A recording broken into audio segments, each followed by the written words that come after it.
Ya ayyuhalladzina utul kitab, wahai orang-orang yang diberikan Alkitab, yakni orang-orang Yahudi. Aminu, berimanlah kalian, bima nazzalna, kepada apa yang telah kami turunkan, musaddiqan lima ma'akum, apa yang kami turunkan ini musaddiqan lima ma'akum, membenarkan terhadap apa yang ada pada kalian, terhadap apa yang bersama atau ada pada kalian, yakni kitab Taurat. Min qabli an natmisa, sebelum kami menghapus atau menghilangkan bentuk-bentuknya. Min qabli an natmisa, sebelum kami menghapus wujuhan, wajah-wajah. Fanaruddaha ala adbariha, lalu kami kembalikan wajah-wajah itu kepada adbariha, ke arah belakangnya. Aunal anahum, atau kami melaknat mereka, kama la'anna ashabas sabt, sebagaimana kami melaknat para ashabus sabt, orang-orang yang diazab oleh Allah pada hari Sabtu. Wa kana amrullahi maf'ula, dan perkara Allah atau siksanya Allah adalah maf'ul.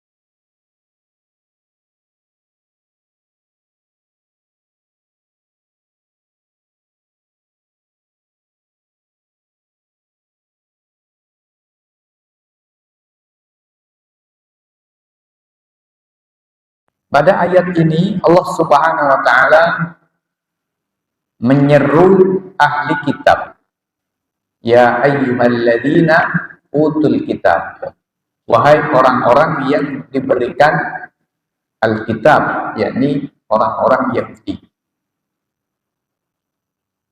Pada ayat sebelumnya, yakni ayat yang ke-46, Allah Subhanahu wa taala juga menyebut-nyebut ahli kitab, di mana pada ayat 46, ayat yang ke-44, Allah mengatakan, alam tara ilal ladina utu nasiban minal kitab. Tidakkah kau melihat orang-orang yang diberikan bagian dari kitab, yakni kitab Taurat. Nah, hanya saja pada ayat yang ke-44 hingga 46, seruan itu atau perkataan ditujukan kepada kaum muslimin, ditujukan kepada Rasulullah SAW dan kepada kaum muslimin.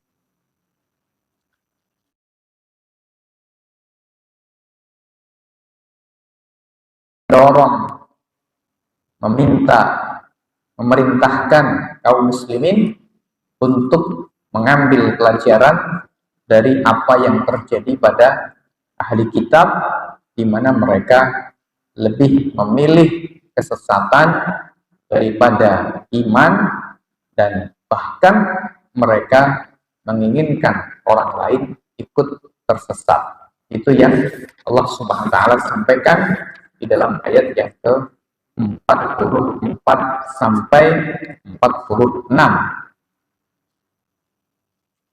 Kemudian pada ayat yang ke-47 ini Allah kemudian mengalihkan seruannya kepada ahli kitab secara langsung, yakni kepada orang-orang Yahudi, dengan redaksi yang sedikit berbeda pada ayat yang ke-44. Di mana pada ayat yang ke-44 Allah mengatakan alam tara ilal ladzina utu nasiban minal kitab. Alladzina utu nasiban minal kitab. Orang-orang yang diberi bagian dari Alkitab yang maknanya orang Yahudi. Sedangkan di sini Allah mengatakan alladzina utul kitab, orang-orang yang diberikan kitab, yakni Taurat. Jadi ada sedikit perbedaan di ayat 44, redaksinya ilalladzina utu nasiban minal kitab, orang yang diberikan bagian dari Taurat. Sedangkan di dalam ayat 47 Quran mengatakan alladzina utul kitab, orang-orang yang diberikan Alkitab atau Taurat. Lalu apa perbedaannya? Perbedaan maknanya antara utu nasiban minal kitab, diberi bagian sedikit dari kitab, dengan alladzina utul kitab, orang-orang yang diberikan kitab. Tentu saja di dalam ayat 44 ada makna, yaitu bahwa orang-orang Yahudi meski mereka diberikan kitab Taurat secara utuh, akan tetapi sebenarnya yang bermanfaat kepada mereka atau yang memberikan pengertian kepada mereka atau yang bisa mereka pahami itu hanya sedikit. Karena itu Quran mengatakan alladzina utu nasiban minal kitab, diberikan sedikit bagian dari kitab. Jadi berarti di sana ada unsur taklil, ada unsur menganggap sedikit.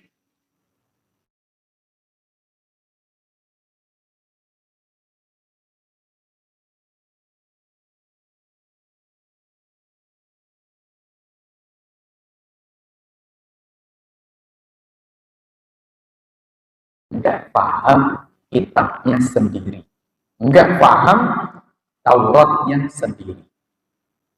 Sedangkan di dalam ayat ini Allah mengatakan alladzina utul kitab, orang-orang yang diberi kitab, yakni Yahudi sendiri, dengan redaksi tidak memberikan pengertian seperti yang ada pada ayat 44. Karena memang kenyataannya orang Yahudi diberikan kitab Taurat secara utuh. Hanya saja di dalam ayat ini Allah tidak memberikan penjelasan bahwa orang-orang Yahudi itu enggak paham kecuali sedikit. Kenapa demikian? Ya karena ayat ini bicaranya kepada orang Yahudi. Tujuan ayat ini ditujukan kepada orang Yahudi. Maka Allah tidak mengatakan wahai orang-orang yang sedikit diberi kitab, tidak, tapi wahai orang-orang yang diberi kitab. Nah, kenapa seperti itu? Karena Allah ingin mereka beriman. Allah menghendaki, menginginkan dari mereka agar beriman. Maka diingatkan oleh Allah bahwa mereka itu diberikan kitab secara utuh. Begitu.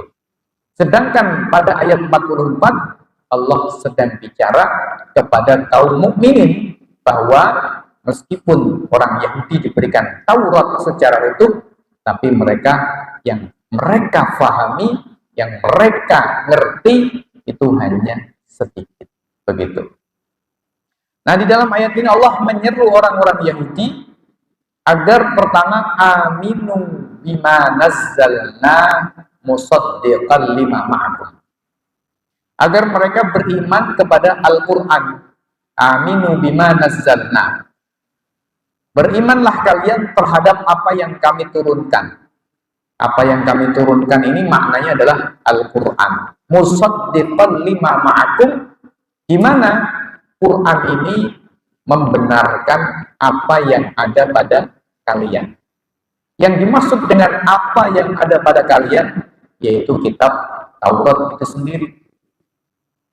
Bapak Ibu yang saya hormati, rahimahullah.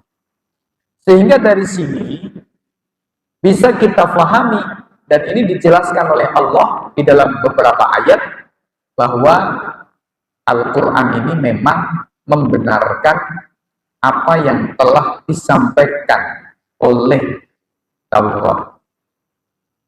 Al-Quran membenarkan isinya kitab Taurat, tentang apa yang disampaikan oleh Allah di dalam kitab Taurat dibenarkan oleh Al-Quran. Musaddiqan lima ma'akum, bahwa Taurat ini dari Allah Subhanahu wa Ta'ala. Ini yang pertama. Yang kedua, firman Allah Subhanahu wa Ta'ala musaddiqan lima ma'akum memberikan pengertian bahwa Taurat yang ada pada orang-orang Yahudi ini tidak banyak mereka pahami.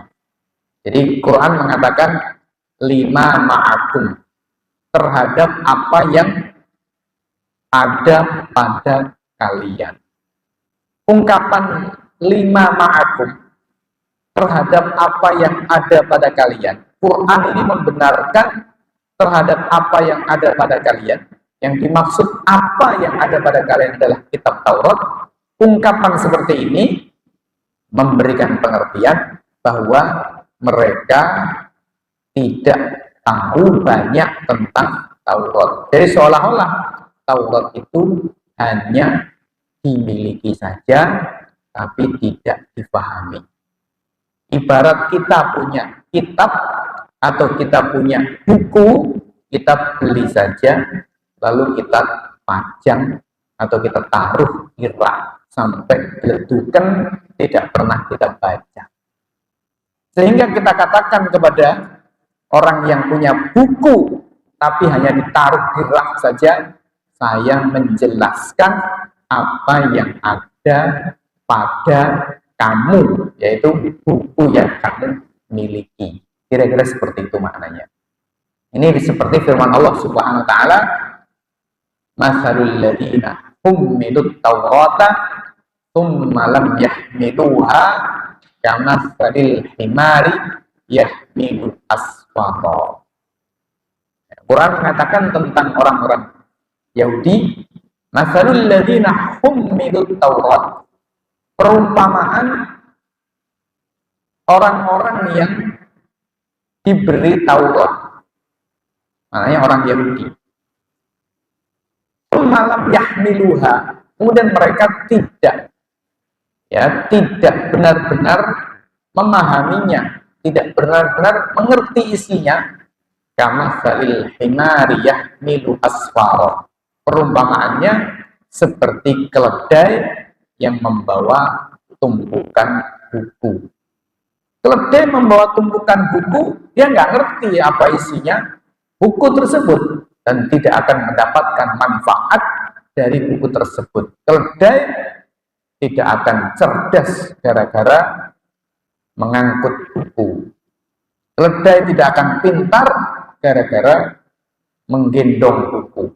Begitu pula orang-orang Yahudi itu digambarkan oleh Allah seperti himar, keledai yang membawa tumpukan buku. Maknanya mereka tidak bisa mengambil manfaat dari kitab Taurat tersebut. Karena itu maka Al-Quran di sini mengatakan musaddiqal lima ma'akum.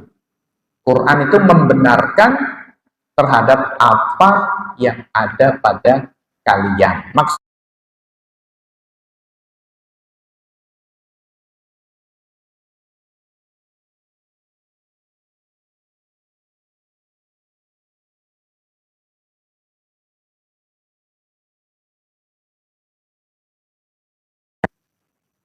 kaum muslimin jamaah, Bapak Ibu yang saya hormati Allah.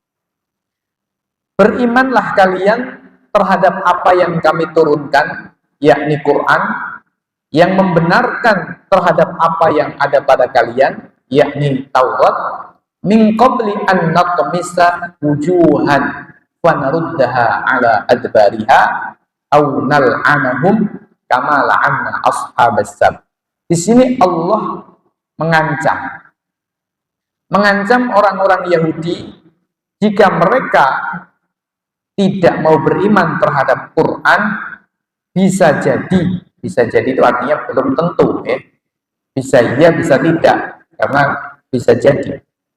Bisa jadi Allah akan menghapus wajah-wajah mereka. Jadi at-tamsu itu maknanya apa? At-tamsu ini maknanya kalau itu sebuah gambar, lalu kita urek-urek hilang gambarnya. Itu maknanya at-tamsu. Bisa juga maknanya at-tamsu ini, ya, maknanya Allah Subhanahu wa Ta'ala menimpakan kepada mereka perkara-perkara yang akan merusak kehidupan mereka. Itu maknanya tamsul wujuh, menghapus wajah. Wajah ini maknanya ya manusianya.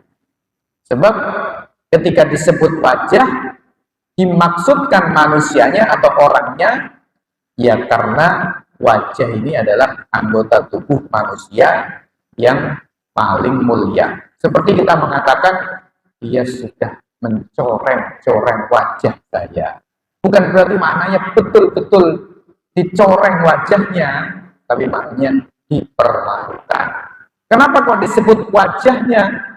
Karena wajah ini anggota tubuh manusia yang paling mulia. Maka dikatakan dia sudah mencoreng wajah saya.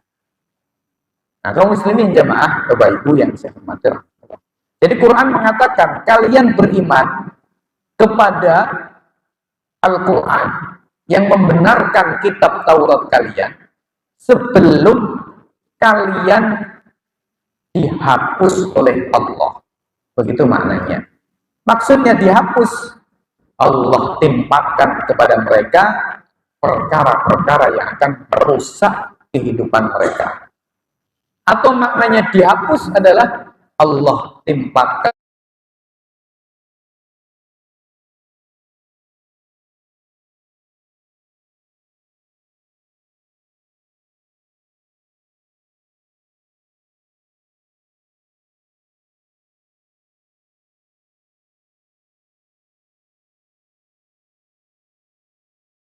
mereka akan dihapus wajahnya, maksudnya ditimpakan sesuatu yang akan merusak kehidupan mereka, atau maknanya adalah Allah Subhanahu wa Ta'ala akan menghilangkan kesempurnaan mereka sebagai manusia, sehingga mereka menjadi seperti bukan manusia, dalam arti akalnya, perasaannya itu tidak seperti manusia. Kaum muslimin jamaah, Bapak Ibu yang saya hormati rahmatullah. Ancaman yang kedua, Allah mengatakan aunal anahum kama mohon maaf, fanaruddaha ala adbariha, ya. Allah menghilangkan mereka, menghilangkan kesempurnaan mereka. Fanaruddaha ala adbariha, kata Allah, ketika wajah itu dihapus oleh Allah, dalam arti ditimpakan sesuatu yang merusak kehidupan mereka atau menghilangkan kesempurnaan manusia, kemanusiaan mereka, Allah jadikan wajahnya menghadap ke belakang. Ini ancaman dari Allah. Begitu. Apakah ini terjadi? Ya bisa terjadi, bisa tidak. Begitu. Seperti dalam hadis Nabi Shallallahu Alaihi Wasallam mengatakan, "Ama yakhshalladzi yarfa'u ra'sahu qabla al-imam ay yaj'alallahu wajhahu wajha himar." Kata Rasulullah, apakah tidak khawatir atau tidak takut orang yang mengangkat kepalanya sebelum imam? Jadi maknanya imam ruku atau imam sujud, imamnya belum bangkit dari ruku atau dari sujud, makmumnya sudah bangun duluan. Ini haram hukumnya. hukumnya haram, meski sholatnya tidak batal, tapi hukumnya haram. Nabi mengatakan, apakah orang yang mengangkat kepalanya sebelum imam tidak takut ayyaj'alallahu wajhahu wajha himar? Allah akan jadikan wajahnya seperti keledai. Nah, sampai sekarang alhamdulillah tidak ada orang yang wajahnya jadi keledai. Andai kata ancaman Allah ini diwujudkan, maka kita bisa jadi menjumpai orang-orang wajahnya jadi keledai. Karena banyak makmum-makmum yang mengangkat kepalanya sebelum imamnya bangun. Nah, itu ancaman dari Rasulullah. Tapi alhamdulillah tidak terwujud. Begitu pula Allah ancam orang-orang Yahudi, imanlah kalian terhadap Quran yang membenarkan kitab Taurat kalian sebelum wajah kalian saya hapus, lalu wajah kalian saya putar ke belakang. Maknanya wajahnya menghadap ke belakang. Nah, ini ancaman pertama. Au nal'anahum kama la'anna ashabas sabt. Ancaman yang kedua, atau akan kami laknat dengan laknat seperti orang-orang yang disebut dengan ashabus sabt. Ashabus sabt ini generasi tertentu dari generasi Yahudi, di mana Allah Subhanahu wa taala melarang mereka mencari ikan pada hari Sabtu, jaring atau mancing atau masang jaring ya di hari Sabtu dilarang oleh Allah. Nah, delalai bahasa Jawa ya. Nah, pada hari Sabtu itu ikannya banyak. Nah, ini memang ujian dari Allah. Memang begitu ujian dari Allah itu. Ujian dari Allah. Seperti pedagang jual buka warung siang hari Ramadan. Umpamanya begitu. Wabah rame. Ini ujian dari Allah. Secara hukum fikih tidak boleh buka warung di siang hari Ramadan kecuali yang beli itu wanita yang sedang haid atau sedang musafir.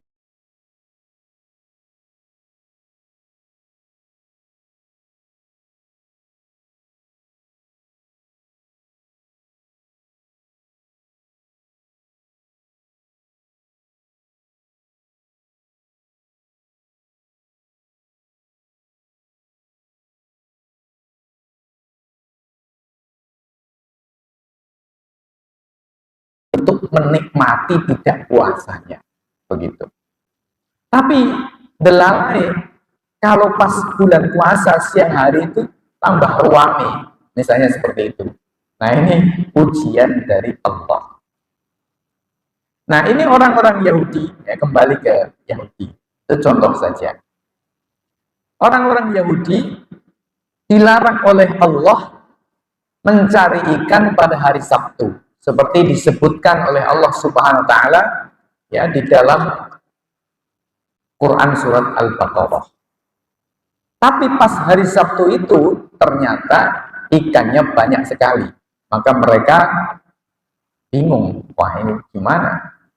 Dilarang, tapi ikannya banyak. Akhirnya mereka melakukan hilah. Hilah itu artinya rekayasa. Mereka nggak cari ikan pada hari Sabtu, tapi hari Jumat mereka siapkan jaringnya, mereka pasang jaringnya, nanti hari Ahad mereka ambil. Nah itu. Nah mereka mengatakan, loh kami kan nggak ngambil ikan hari Sabtu. Saya tidak cari ikan hari Sabtu, cuma masang jaring hari Jumat, terus diambil hari Ahad, kan nggak cari ikan. Nah ini akal-akalannya orang Yahudi begitu. Akhirnya oleh Allah wajah mereka dirubah menjadi kera. Walaqad alimtumul ladzina i'tadaw minkum fis sabti faqulna lahum kunu qiradatan khasiin. Begitu kata Quran. Dan sungguh kalian tahu, kalian itu siapa? Orang-orang Yahudi generasi selanjutnya.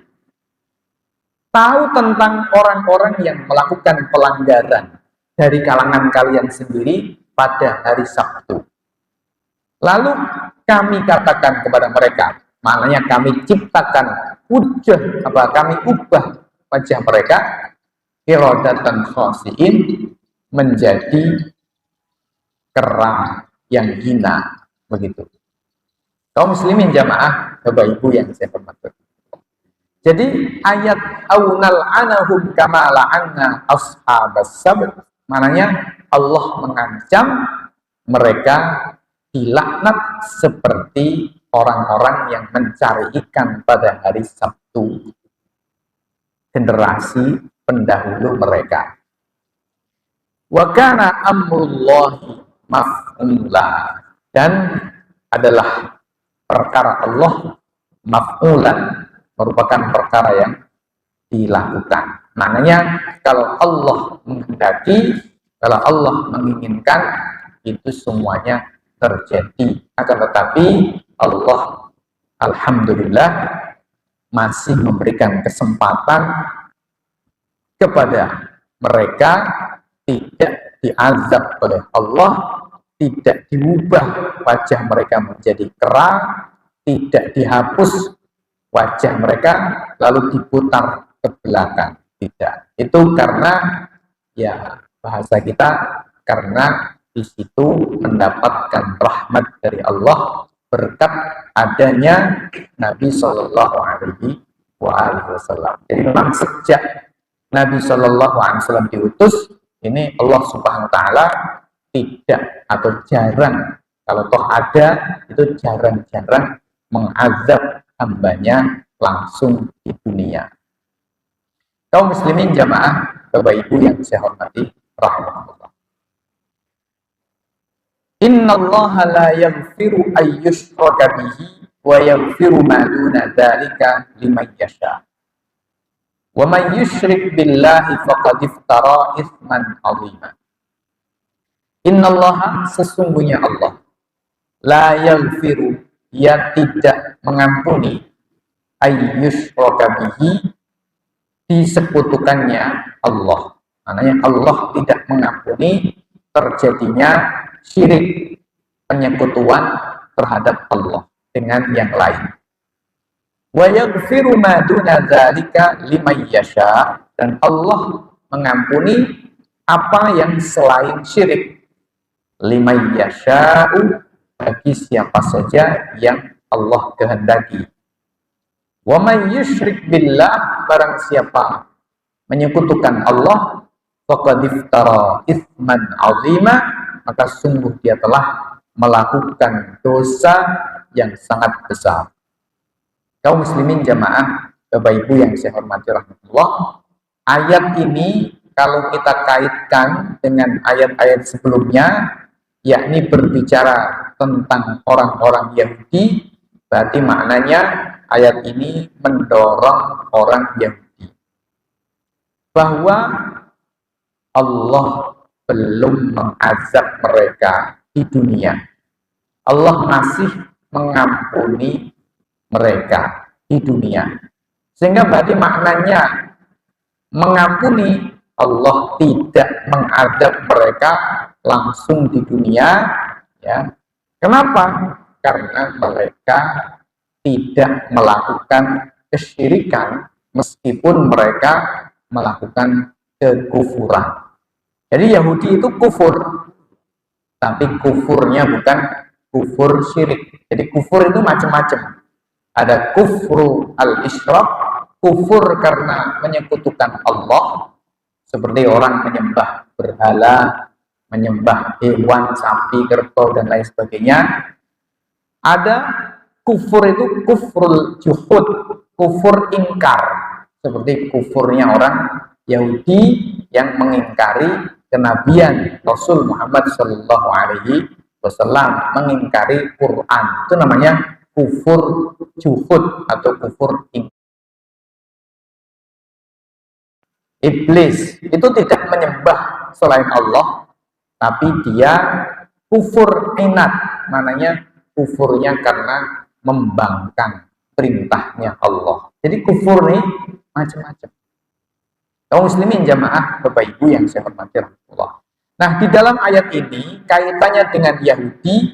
Yahudi ini tidak kufur sebab syirik, tapi kufur sebab ingkar kepada Quran, ingkar kepada Nabi Muhammad. Nah, Allah masih mengampuni kekufuran mereka di dunia. Dalam arti Allah tidak mengazab mereka secara langsung di dunia. Itu makna innallaha la yaghfiru ayyushraka bihi wa yaghfiru ma duna dzalika liman yasha. Ini menurut tafsiran pertama ketika kita kaitkan ayat ini dengan orang-orang Yahudi, sehingga ayat ini mendorong orang Yahudi untuk beriman kepada Allah. Sudah diberi kesempatan oleh Allah tidak diazab langsung di dunia, meskipun mereka kufur begitu.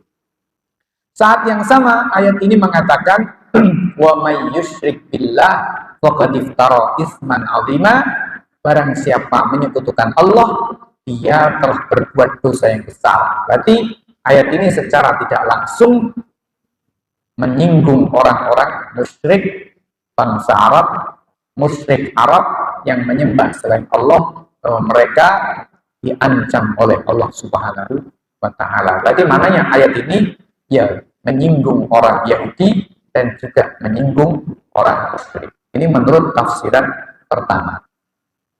Menurut tafsiran kedua, ayat ini tidak ada kaitannya secara langsung dengan ayat-ayat sebelumnya yang berbicara tentang Yahudi. Sehingga makna ayat ini Allah tidak mengampuni syirik. Perbuatan-perbuatan syirik yang dilakukan oleh manusia ketika dia mati dan belum bertaubat dari kesyirikannya, maka Allah tidak akan mengampuni dia besok di akhirat. Sebaliknya, orang-orang yang tidak melakukan kesyirikan, dosa-dosa yang lain, maka masih mungkin mendapatkan ampunan dari Allah. Wa yaghfiru ma duna dzalika liman yasha. Jadi kesimpulannya, sebenarnya penjelasan ayat ini agak panjang, tapi saya khawatir salah paham, maka saya simpulkan saja secara global bahwa manusia itu ada 4 macam. Pertama adalah kafir mata alal kufri, kafir yang mati di atas kekufuran. Kafir ini bisa Yahudi, bisa Nasrani, bisa Hindu, bisa Buddha, pokoknya selain mukmin Muslim itu kafir. Mati dalam keadaan kafir, maknanya tidak masuk Islam, tidak beriman kepada Allah dan Rasulnya Muhammad, maka dia dalam keadaan seperti itu, maka bahada mukhalladun finnar, orang seperti ini kekal di neraka untuk selamanya. Innal ladzina kafaru min ahlil kitabi wal musyrikina fi nari jahannam khalidina fiha. Begitu ayatnya. Kekal di neraka. Ini pertama. Yang kedua, golongan manusia itu adalah mukmin muhsin lam yaznub qattu. Seorang mukmin yang baik dan tidak melakukan dosa-dosa. Jadi dia mukmin, imannya baik, amalnya baik, tidak punya dosa belas, tidak punya dosa belas, sama sekali tidak punya dosa. Maka orang seperti ini, bagaimana ketika dia mati dalam keadaan seperti ini, artinya mati dalam keadaan iman dan baik imannya, tidak melakukan dosa, maka dia jelas masuk surga. Bahwa fil jannati mahtub, dia pasti masuk surga. Seperti para nabi, di mana mereka iman dan baik imannya, tidak melakukan dosa sama sekali. Ini pasti masuk surga. Ini yang kedua. Golongan yang ketiga adalah manusia yang melakukan dosa. Jadi berarti dia mukmin, muslim, melakukan dosa, tapi dia bertaubat atas dosa-dosanya. Bertaubat sebelum mati, bertaubat atas dosa-dosanya.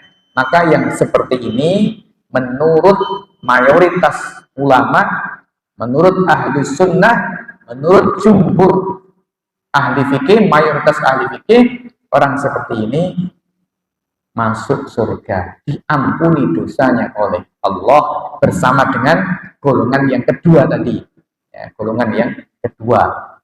Nah sekarang yang keempat adalah orang yang beriman tapi banyak dosa. Di saat yang sama ia mati sebelum taubat. Nah ini kebanyakan dari kita ini seperti ini, ya. Kebanyakan dari kita ini seperti ini. Iman, ya iman, Islam, ya. Tapi banyak dosanya. Sing riba, sing ini, sing itu, pokoknya akeh banget dosanya. Mati sebelum taubat, sebelum berhenti dan menyesali perbuatannya. Orang seperti ini bagaimana? Ini diperselisihkan oleh para ulama statusnya. Ning neraka apa ning swarga. Orang kok diperselisihkan ini kan menakutkan, ya, mengkhawatirkan. Sebagian ulama mengatakan, ya dia tetap masuk surga karena kan iman. Gitu. Ini golongan namanya murji'ah.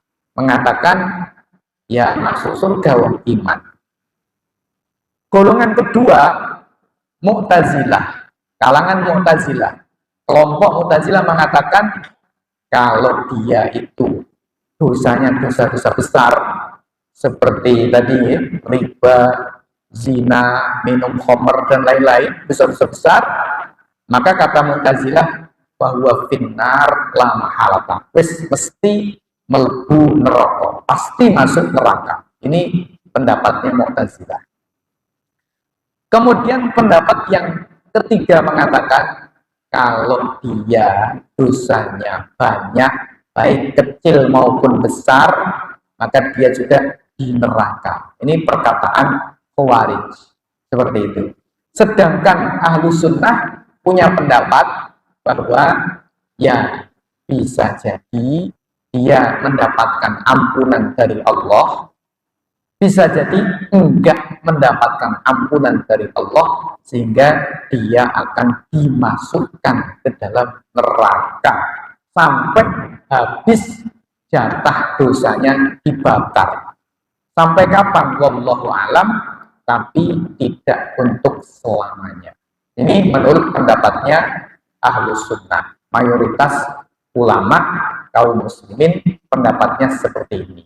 Tapi kan tetap mengkhawatirkan. Ya nak sing bener pendapatnya ahli sunnah. Nak sing bener pendapatnya Mu'tazilah.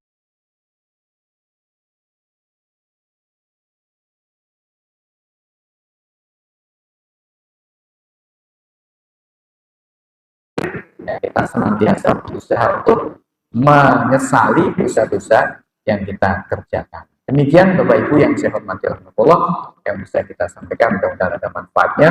Kurang lebihnya saya maaf yang sebesar-besarnya. Kita akhiri subhanallah bihamdika asyhadu an la ilaha illa anta astaghfiruka wa atubu ilaik. Assalamualaikum warahmatullahi wabarakatuh.